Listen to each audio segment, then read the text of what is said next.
Eşek, eşek, eşek.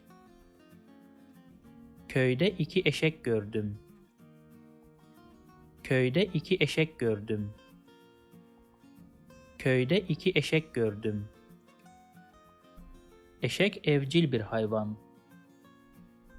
Eşek evcil bir hayvan. Eşek evcil bir hayvan. Eşek saman yiyor.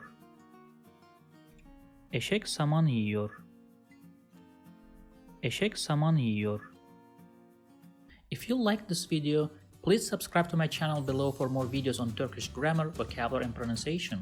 Also, if you think this video can benefit somebody else, please share it with them. Last, if you have any comment or request, please provide your feedback in the comment section below and I'll do my best to respond as soon as possible.